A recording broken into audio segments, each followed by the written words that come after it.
ఓం సాయిరామ్. శ్రీ సచ్చిదానంద సమర్థ సద్గురు సాయినాథ్ మహారాజ్ కీ జై. సాయిబాబా సన్నిధిని వీక్షించుచున్న సాయి బిడ్డలందరికీ గురువారం శుభాకాంక్షలండి. ఎలా ఉన్నారు ఫ్రెండ్స్? అందరూ బాగున్నారు కదా?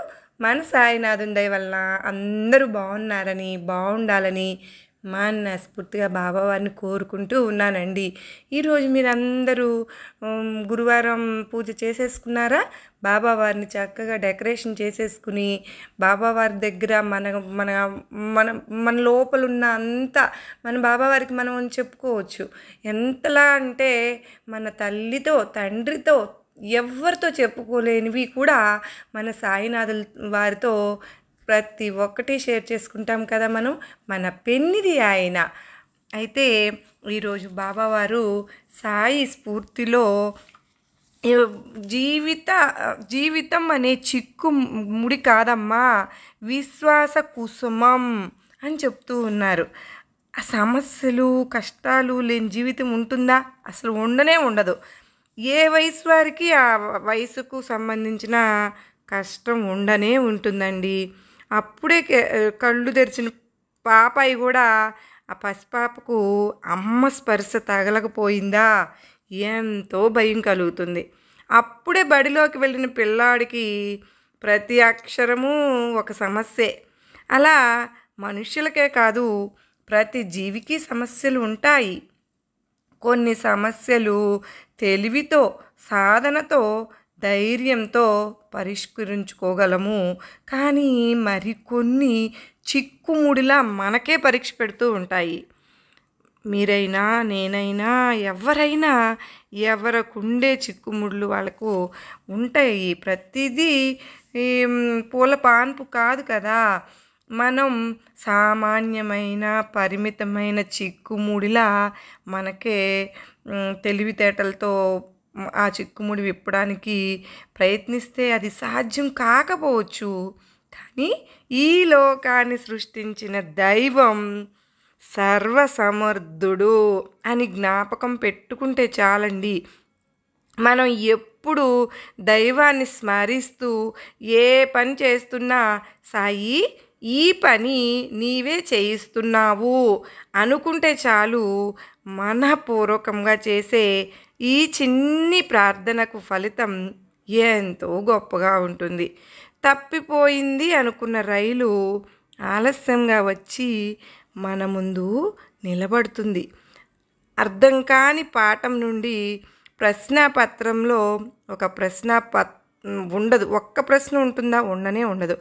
ఏం చదవాలి, ఏం ఉద్యోగం చేయాలి అని మనకు కలిగే చిన్న చిన్న సందేహాలకు కూడా ఏదో ఒక రకంగా సూచనలు అందుతాయి కదా. నిజానికి ఇలా చిక్కుముడి వేసేది బాబావారే. మన మనసులో కల్లోలం సృష్టించేది కూడా బాబావారే. మనలను కాసేపు కలవరపెట్టి కష్టాలను మాయం చేసి హృదయాన్ని ఆనంద తరంగితం చేసేది కూడా బాబావారేనండి. ఆనంద స్వరూపంతో బాబావారు ఎల్లప్పుడూ మన హృదయంలో కొలువై ఉండడానికే ఇలాంటి లీలలన్నీ చేస్తూ ఉంటారు. అయితే మన బాబావారికి అస్సలు సాధ్యం కానిదంటూ ఉంటుందా? అసాధ్యాలను కూడా సుసాధ్యాలు చేసే మహానుభావులు మన బాబావారు. అయితేనండి నేను మీకందరికీ ఇలా కొంతకాలంగా మాధవి అని మీకు తెలుసు యూట్యూబ్ ఛానల్ ద్వారా. అయితే నేను ఇది సాయిబాబా సన్నిధి అనే ఛానల్ని బాబావారుతో ఉన్న నాకు అనుబంధంతో ఎన్నో సంవత్సరాల నుంచి నాకు ఈ అనుబంధం కొనసాగుతూ ఉంది. ఆ అనుబంధాన్ని మీతో పంచుకోవాలి అని మీతో ఈ విధంగా ముందుకొచ్చాను. అయితే నన్ను ఇంకా చాలా ప్రేమగా, ఇంకా మాధవి అని పేరైనా కూడా చాలామందికి ఎంతో ప్రేమ అది బాబావారు కల్పించింది. కేవలం నేను అంటూ ఎవరికి పరిచయం, ఎవరికి తెలుసు చెప్పండి? అయితే బాబావారు వల్ల నేను బాబావారిని ఇష్టపడతాను కాబట్టి వాళ్ళందరూ నన్ను ఇష్టపడతారు. అంతకు తప్పితే నేనెవరిని. అయితే ఇంకా ప్రేమగా ఉండే వాళ్ళందరూ కూడా సాయమ్మ అని కూడా పిలుస్తూ ఉంటారు. నాకు చాలా ఆనందం కలుగుతుంది. తల్లిదండ్రులు పెట్టిన పేరు అది కాకుండా బాబావారు కూడా నాకు ఆ పేరుతో పిలిపించారు అంటే నేను ఇంకెంత ఇదిగా ఉండాలి అనుకుంటూ ఉంటాను. చాలా కృతజ్ఞత కలిగి ఉంటాను. నన్ను నేను తగ్గించుకొని బ్రతుకుతూ ఉంటానన్నమాట. ఏంటంటే నాకు ఎక్కడ అహంకారం వచ్చేస్తుందో, నేను ఎక్కడ మళ్ళీ బాబావారికి దూరం అవుతాను అన్న భయం నాకు ఎప్పుడు ఉంటుందండి. అయితే వాళ్ళందరూ అమ్మా నువ్వు అసలు చాలా అభిమానిస్తూ ఉంటారు. వాళ్ళ ప్రేమకి నేను ఇంకా ఏమి ఇవ్వగలను. అయితే మీరు ఈ ఛానల్ని ఆధ్యాత్మికంగా మనం అందరము సాయినాథునికి మరింత దగ్గర కావాలని నా ఈ చిన్న ప్రయత్నం అండి. నన్ను నా ఛానల్ని ఆదరిస్తారు అని సపోర్ట్ చేస్తారని అనుకుంటూ ఉన్నాను. దయచేసి సబ్స్క్రైబ్ చేసుకోండి ఫ్రెండ్స్. అలాగే మనం ఈరోజు సాయి ప్రేమామృతంలోకి వెళ్ళిపోదామా మరి. పారాయణ దుఃఖహేతువులైన వ్యక్తిత్వపు పరిమితులను దాటించి అన్ని పరిమితులకు పరమైన ఆనందాన్ని అందించి పారాయణత్వాన్ని కలిగించేదే పారాయణ. ఒకానొక మహత్తర అంశాన్ని కూలంకషంగా అధ్యయనం చేసి అపారమైన దాని తత్వాన్ని ఆకలింపు చేసుకునే సాధనం పారాయణ. సద్గురు దివ్య పాదాలను హృదయంలో ప్రతిష్ఠించుకుని భక్తి రాగ రంజితమైన మనస్సు అనే కుంకుమతో ఆ పాదాలకు పారాయణ చేయడమే పారాయణ. అయితే బాబావారు కలకత్తా, హిందూస్థానం, గుజరాత్, డక్కన్, కర్ణాటకలతో బాబా యొక్క క్షేత్రం అతి విస్తీర్ణం. షిరిడీలోని సమాధియే సాధువులందరికీ కూడలి. అక్కడికి చేరుకునే మార్గంలో అడుగడుగునా జీవుల గ్రంథులు విడిపోతాయి. సమాధి దర్శనం చేసుకున్నంత మాత్రాన జన్మ సార్థకమవుతుంది. ఇక వారి సేవలో జీవితాన్ని గడిపిన వారి భాగ్యాన్ని ఎంతని వర్ణించను. మసీదు పైన, చావిడిపైన అందమైన పతాకాలు భక్తులను చేతులతో ఆహ్వానిస్తున్నట్టుగా ఆకాశాన ఎగురుతూ ఉంటాయి. బాబా మహాత్ములని వారి కీర్తి ప్రతిష్టలు ఊరూరా వ్యాపించాయి. కొందరు నిజమైన శ్రద్ధతో వారిని మొక్కుకుంటారు, కొందరు దర్శనంతో సంతుష్టులవుతారు. ఎవరి మనసు ఎలా ఉన్నా సరే నిర్మలంగా కానీ కుటిల బుద్ధితో కానీ వారి దర్శన మాత్రంతో మనసు శాంతిస్తుంది. అందుచేత జనులు ఆశ్చర్యపోతారు. పండరీపురంలో విఠల్ రకుమాబాయి దర్శనంలోని ఆనంద అనుభవాన్ని, ఆ విఠల దర్శనాన్నే సాయిబాబా షిరిడీలో ప్రసాదిస్తారు. ఇది ఎవరికైనా అతిశయోక్తి అని అనిపిస్తే విఠలుని యందు దృఢమైన భక్తి కలిగిన గౌలీబువ మాటలు వింటే మీ సందేహం తీరుతుంది. బువ పండరీపురానికి వెళ్ళే యాత్రికుడు. ప్రతి సంవత్సరం నియమంగా పండరీపురానికి వెళ్ళేటప్పుడు షిరిడీకి కూడా వచ్చేవాడు. అతనికి బాబాపై అమితమైన ప్రేమ. అతని నోట తోడుగా ఒక శిష్యుడు, ఒక గాడిద ఉండేవి. అతని జిహ్వ ఎప్పుడు రామకృష్ణ హరి అని నామాన్ని పలికేది. అతని వయస్సు 95 సంవత్సరాలు. గంగా తీరంలో చాతుర్మాసాలు ఉండి మిగతా 8 నెలలు పండరీపురంలో ఉండేవాడు. ప్రతి ఏడు బాబాను దర్శించేవాడు. బాబా వైపు తదేకంగా చూస్తూ సాక్షాత్తు కరుణాలువు అనాథనాథుడైన పండరీనాథుడు ఈతడే అని వినయంగా అనేవాడు. జరి అంచు దోవతి కట్టుకోగానే ఎవరైనా సాధువులు అయిపోగలరా? బాగా శ్రమపడి ఎముకలు పూసలుగా, రక్తం నీరుగా మారేలా కష్టపడాలి. ఏ ప్రయాస లేకుండా దేవుడైపోగలరా? వీరే ప్రత్యక్ష పండరీనాథుడు. ప్రపంచం పిచ్చిది. ఈ దృఢమైన భావంతో దైవత్వాన్ని గ్రహించండి. పండరీనాథుని యందు భక్తి ఉన్న భగవద్భక్తుడు ఇలా చెప్పగా, ఇక పామరుణ్ణైన నా అనుభవం ఎంతటిది? శ్రోతలు తమ అనుభవాలతో గ్రహించాలి. సాయిబాబాను నామస్మరణ యందు మిక్కిలి ప్రీతి, అనవరతం అల్లా మాలిక్ అని అంటూ ఉండేవారు. రాత్రింబవళ్ళు తమ సుముఖములో నామసప్తాహాలను చేయించేవారు. ఒకసారి దాసగనుకు నామసప్తాహం చేయమని ఆజ్ఞాపించారు. దాసగను వారితో చేస్తాను గాని విఠలుడు సాక్షాత్కరించాలి మరి అని అన్నాడు. అప్పుడు బాబా తమ చేతిని గుండెపై వేసుకుని దాసుగణుతో భక్తిభావం ఉంటే విఠలుడు తప్పక ప్రకటనమవుతాడు. డాకురునాథుని డంకపురి, విఠలుని పండరీపురం, శ్రీకృష్ణుని ద్వారకానగరం ఇదే. చూడడానికి ఎక్కడో దూరానికి వెళ్ళే అవసరమే లేదు. విఠలుడు ఎక్కడో వేరే ఏకాంత స్థలం నుండి లేచి రావాలా? భక్తి ప్రేమలు ఆతురత ఉంటే ఇక్కడే ప్రకటనమవుతాడు. పుండలీకుడు తల్లిదండ్రుల సేవ చేసి దేవాదిదేవుణ్ణి మోహితుణ్ణి చేసి వశపరుచుకున్నాడు. అతని భక్తిభావానికి భగవంతుడు ఇటుక పైన నిలుచు నిండిపోయాడు అని అన్నారు. నామసప్తాహం సమాప్తి కాగానే దాసగణునకు షిరిడీలో విఠలుని దర్శనమైందని అంటారు. బాబా వచనాలు అనుభవంలోకి వచ్చాయి. ఒకసారి కాకాసాహెబ్ దీక్షిత్ ప్రాతకాలం తన నియమానుసారం స్నానమయ్యాక ఆసనంలో ధ్యానమగ్నుడై ఉండగా అతనికి విఠలుని దర్శనం అయ్యింది. తరువాత బాబా దర్శనానికి వెళ్ళగా, బాబా విఠల్ పటేల్ వచ్చాడు కదా, అతన్ని కలిశావా అని విచిత్రంగా ప్రశ్నించారు. ఆ విఠలుడు పారుపోతూ ఏ ఒక్క క్షణమైనా అలక్ష్యం చేసి దృష్టిని మరలిస్తే పారిపోతాడు. గట్టిగా మేకు కొట్టి అతనిని కదలకుండా ఉంచు అన్నారు. అది ప్రాతకాలం జరిగింది. మధ్యాహ్నం మరో అనుభవం. విఠలుని దర్శన వైభవం.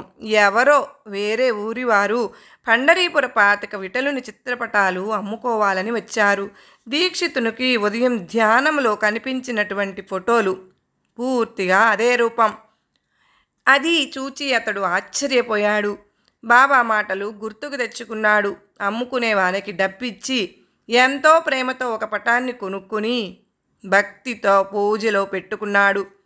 విఠలుని పూజల యందు సాయికి గల ఆదరణను కనబరిచే శ్రవణ మనోహరమైన మరొక అందమైన కథను ఆనందంగా వినండి. భగవంతరావు క్షీరసాగర్ యొక్క తండ్రి విఠలుని భక్త శ్రేష్ఠుడు. పండరీపుర యాత్ర తరచూ చేసేవాడు. వారి ఇంట్లో విఠలుని విగ్రహము ఉంది. తండ్రి స్వర్గస్థుడవగానే పూజ అర్చనలు, నైవేద్య సమర్పణలు ఆగిపోయాయి. శ్రాద్ధం కూడా ఆగిపోయింది. పండరి యాత్ర గురించి మాటే లేదు.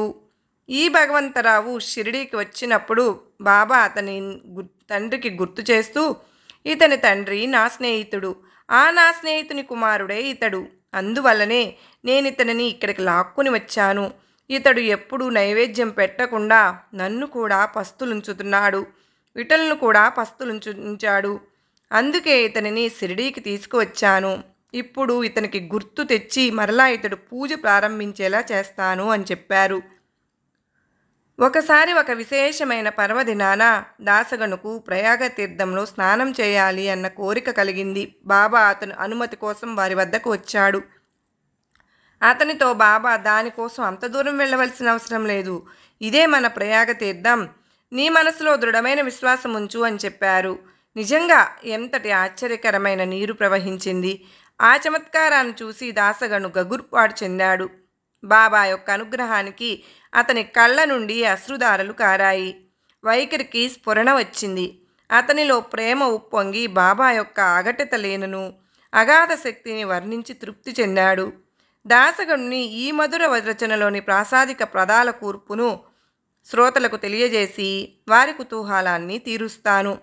పదం: సద్గురుదేవా, మీ యొక్క శక్తి అగాధం, మీ లీల అమోఘం, దయామయ, మీరు అజ్ఞానులైన జీవులను భవబంధాల నుండి తరింపజేసే నౌక.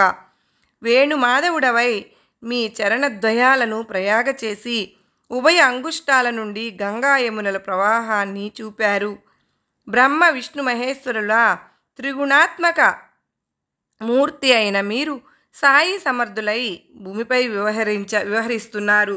ఒకప్పుడు బ్రహ్మవలే జ్ఞానాన్ని బోధిస్తారు, ఒక్కొక్కప్పుడు తమోగుణంతో రుద్రరూపం ధరిస్తారు, మరొకప్పుడు శ్రీకృష్ణుని వలె బాలలీలను ప్రదర్శిస్తారు.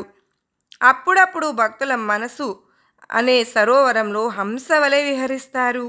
మిమ్ము యవనులందునా మీకు చందనం అంటే ప్రీతి, హిందువులని అందునా మీరెప్పుడు మసీదులో సుఖంగా ఉంటారు, శ్రీమంతులని అందునా భిక్షాటన చేస్తారు, పోనీ ఫకీరు అని అందునా దానంలో కుబేరుణ్ణి లజ్జితుణ్ణి చేస్తారు. మీ నివాసం మసీదులో, అక్కడ భక్తులకు విభూతి ప్రసాదించడానికై దునిలో అహర్నిశలు అగ్ని ప్రజ్వరిల్లుతూ ఉంటుంది. భక్తులు ఉదయం నుండి మీ పూజను చేస్తారు. మధ్యాహ్నం సూర్యుడు తలపైకి వచ్చినప్పుడు మీకు హారతి ఇస్తారు. భక్తులు ప్రాషాదర్గణం వలె నలువైపులా నిలబడి మీకు వీవనలు వీస్తూ ఉంటారు. వింజామరలు, సన్నాయి, డోలు, గంట బాగా మ్రోగుతాయి. దండధరులు పట్టిని ధరించి ద్వారం వద్ద జయ జయ ధ్వనులు పలుకుతారు. హారతి సమయంలో దివ్యాసనంలో మీరు శ్రీ విష్ణువులా కనిపిస్తారు. సాయంకాలం ధుని ఎదుట కూర్చుని మదనాంతకుడైన పరమశివునిలా కనిపిస్తారు. ఈ విధంగా ప్రతిరోజు మీ వద్ద మాకు త్రిమూర్తుల లీలలు అనుభవమవుతున్నాయి. అయినా ఈ మనసు ఇంకా విచ్చలవిడిగా తిరుగుతుంది. దీనిని స్థిరంగా ఉంచమని వేడుకుంటున్నాను. నేను అధమాధముణ్ణి, మహాపాతకుణ్ణి, మీ చరణాల వద్దకు శరణుజొచ్చి వచ్చాను.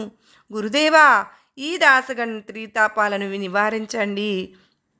భయంకరమైన తమ పాప ప్రక్షాళనకై ప్రజలు గంగ వద్దకు వెళుతారు. అయితే తన పాపాలను తొలగించుకోవడానికి గంగ సత్పురుషుల చరణాలను ఆశ్రయించవలసి ఉంటుంది. అందువలన ఈ సాయి సత్పురుషుని పవిత్ర చరణాలను వదిలి గంగా గోదావరి తీర్థయాత్రలకు వెళ్ళవలసిన అవసరం లేదు. సాయి యొక్క మధుర చరిత్రను, వారి స్తోత్రాన్ని భక్తిగా వినండి. భాగ్యవశాత్తు భీమారథి నదిలో గోణాయికి నామదేవు, భాగీరథి నదిలో ముత్యపు చిప్పలో తమాలకు కబీరు లభించారు. అట్లే శ్రీ సాయిబాబా 16 ఏళ్ల తరుణ వయసులో మొదట సిరిడి గ్రామంలోని వేప చెట్టు క్రింద భక్తుల కొరకు ప్రకటనమయ్యారు. అప్పటికే వారు బ్రహ్మజ్ఞాని. వారికి స్వప్నమందైన విషయవాసనలు లేవు. వారు మాయను తరిమివేశారు. ముక్తి వారి చరణాలలో విలీనమైపోయింది. వారు ఏ దేశంలో, ఏ పవిత్ర వంశంలో, ఏ తల్లిదండ్రుల గర్భాన జన్మించారో ఎవ్వరికీ తెలియదు. వారి పూర్వ చరిత్రను కూడా ఎవరు ఎరుగరు. వారి తల్లిదండ్రులు ఎవరు అని అడిగి అంతా అలసిపోయారే కానీ వారి వివరాలు ఎవరికీ తెలియలేదు. వారు తల్లిదండ్రులను, ఆప్తులను, సకల సంసారాన్ని, జాతి మతాలను, ప్రపంచ వ్యవహారాలను త్యజించి ప్రజల హితార్థం షిరిడీలో ప్రకటనమయ్యారు. షిరిడీలోని ఒక వృద్ధ నారి, నానా చోప్దార్ యొక్క తల్లి సాయిబాబా చరిత్రలోని విశేషాన్ని చెప్పింది. వారు ప్రథమంగా అత్యంత అందమైన బాలునిగా వేప చెట్టు క్రింద స్థిరాసనంలో కనిపించారు. ఆ బాలుని సుందర రూపం చూచి ప్రజలు అత్యంత ఆశ్చర్యపడ్డారు. కోమలమైన చిన్న వయసులో ఎండను చలిని సమానంగా సహించగల కఠిన తపస్సులో ఉన్నారు. వారి బాల్యస్థితిని చూసి గ్రామస్తులంతా ఆశ్చర్యపోయారు. ఆ బాలుని దర్శనార్థం జనం ఎక్కడెక్కడి నుండో వచ్చేవారు. అతనికి పగరు ఎవరి సాంగత్యము లేదు, రాత్రి ఎవరి భయమూ లేదు. ఈ బాలమూర్తి ఎక్కడ నుండి వచ్చాడా అని అందరికీ ఆశ్చర్యం. అత్యంత ఆకర్షణీయమైన అతని రూపురేఖలను చూస్తూ ఉంటే హృదయంలో ప్రేమ ఉప్పొంగేది. అహర్నిశలు వేప చెట్టు వద్దే గాని ఎవరి ఇల్లు వాకిలి ఎరుగరు. మనోహరమైన రూపంలో ఉన్న ఆపసిబాలుడు పగలు రాత్రి ఆరు బయట ఎలా ఉండగలుగుతున్నాడా అని అందరికీ ఆశ్చర్యం. పైకి బాలుని వలె కనిపించిన అతని చర్యలు అందరికీ ఆశ్చర్యం కలిగించేలా గొప్పవారి కంటే కూడా గొప్పగా ఉండేవి. అతడు మూర్తీభవించిన వైరాగ్యం యొక్క పూర్ణావతారం. ఒకరోజు ఒక విచిత్రం జరిగింది. 2-3కి ఖండోబా ఆవేశమై వారు ఊగుతూ ఉంటే జనం వారిని ఇలా అడిగారు, దేవా ఖండోబా, ఇతడు ఏ భాగ్యవంతుల బిడ్డ? ఎక్కడి నుండి ఇక్కడికి వచ్చాడు? నువ్వైనా శోధించి తెలియజేయి అని ప్రశ్నించారు. ఖండోబా దేవుడు, వెళ్ళి గుణపం తెచ్చి నేను చూపించిన స్థలంలో త్రవ్వండి, ఈ బాలుని వివరాలు తెలుస్తాయి అని చెప్పాడు. అప్పుడు ఆ గ్రామ శివారుల్లో వేప చెట్టు క్రింద గుణపంతో త్రవ్వగా అక్కడ ఇటుకలు కనిపించాయి. ఆ ఇటుకల వరుసను తొలగించగా తిరగలి కింద భాగం కనిపించింది. దానిని ప్రక్కకు జరుపుగా ఒక సొరంగం, దాని లోపల వెలుగుతూ ఉన్న 4 ప్రమిదలు కనిపించాయి. మళ్ళా రేపు ఈ ప్రేమామృతం మనం ఆస్వాదిద్దామండి. అంతటితో ఆపుతున్నాను. అయితే ఈరోజు మీరు గమనించారా, ఈరోజు శుభ గురువారం కనుక నాకు మంచి ఆలోచన ఏంటి అంటే బాబావారిని ఇంకా కూడా సాయి బిడ్డలందరికీ మార్నింగ్ లేచిన దగ్గర నుండి కూడా చూడాలి, వాళ్ళు సంతోషపడాలి అన్న ఆలోచన. మార్నింగ్ లెగవడమే బాబావారి కాగడ హారతితో నేను స్టార్ట్ చేశాను. తరువాత అభిషేకం, ఆ తరువాత బాబావారి సుందరమైన రూపం లైవ్లో మనం ఎక్కడ కూర్చుంటే అక్కడ మనకు బాబావారు దర్శన భాగ్యాన్ని కలిగజేశారు. అంత మాత్రమే కాదండి, నేను ప్రతిరోజు కూడా మీకు 4 బాబావారి వస్త్రాలంకరణతో కూడిన హారతులు కానీ ఏదో ఒక విధంగా మీకు చూపించాలి అని తాపత్రయం నాలో కలుగుతూ ఉంటాయి. ఏదో విధంగా చూపించాలని ప్రయత్నిస్తూ ఉన్నాను. నా ప్రయత్నం మీ అందరికీ నచ్చిందా? అయితే మీకు ఈ వీడియో నచ్చినట్లయితే లైక్ చేయండి, సబ్స్క్రైబ్ చేయండి. అలాగే మీ ఫ్యామిలీ అండ్ ఫ్రెండ్స్, బాబావారి భక్తులకు తప్పకుండా షేర్ చేయండి ఫ్రెండ్స్. సాయిబాబా అని కామెంట్ చేయడం మాత్రం మర్చిపోవద్దండి. సర్వే జనా సుఖినో భవంతు.